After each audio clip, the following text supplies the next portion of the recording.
हमारे साथ एमआईएम बिहार अध्यक्ष और विधायक अख्तरुल इमान हैं।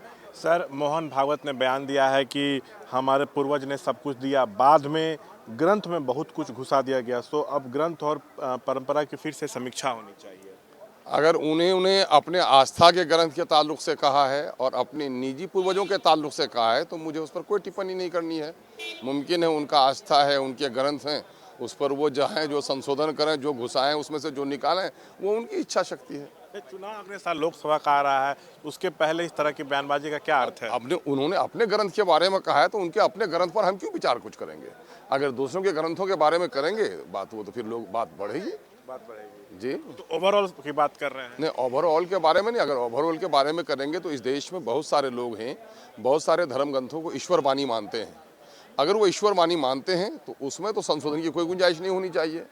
अगर उनका उस पर पुख्ता एतमाद और विश्वास है या फिर उन पर विश्वास डामाडोल है तो ईश्वर वाणी भी कहें और मनुष्य वाणी भी उसमें दाखिल करें तो इसके माने कि उनका विश्वास खुद ही गलत है। अपने ग्रंथ के बारे में कहें तो ठीक है, लेकिन और ग्रंथ के बारे में कह रहे हैं तो वो बात नहीं यकीनन है कि और ग्रंथ वाले के सामने मगर ये बात आएगी तो और ग्रंथ वाले जिस तरह से बीइंग या मुस्लिम हमारा विश्वास है कि कुरान ईश्वर वाणी है, उसमें एक लफ्ज़ न घटाया जा सकता है न बढ़ाया जा सकता है और वो फी ज़माना हर एक समय के लिए अनुकूल है वो। और उसमें यह है कि उस ग्रंथ के मानने वालों के लिए वो ज़रूरी है।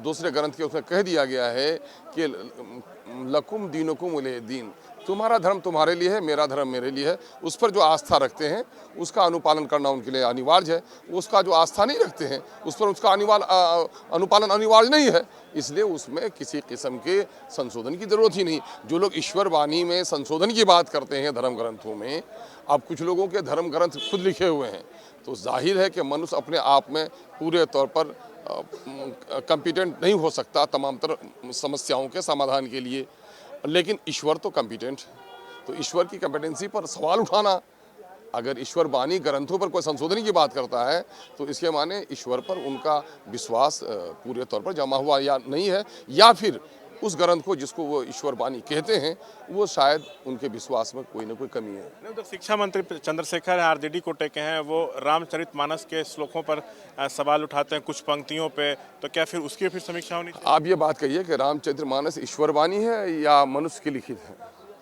तो मनुष्य की लिखी हुई जो भी चीज़ें होंगी, मनुष्य की बनाई जो भी चीज़ें होंगी वो 100% दुरुस्त नहीं हो सकती, उसमें कुछ ना कुछ कमी रहेगी। लेकिन ईश्वर की तरफ से जो चीज़ें बनाई गई हैं उसमें कोई कमी नहीं रहती। तो ये थे अख्तरुल इमान जो साफ तौर से कह रहे हैं कि भागवत अगर अपने धर्म से जुड़े किसी ग्रंथ की समीक्षा कराना चाहते हैं तो कराएं, लेकिन इसका मतलब ये भी होगा कि उनको ईश्वर पे भरोसा नहीं है। साथ में ये भी कह रहे हैं कि कुरान पे हम लोगों को भरोसा है, उसमें कोई बात को भी बढ़ाया घटाया नहीं जा सकता। कैमरा पर्सन शैलेश के साथ से श्याम कुमार, एबीपी न्यूज़ पटना।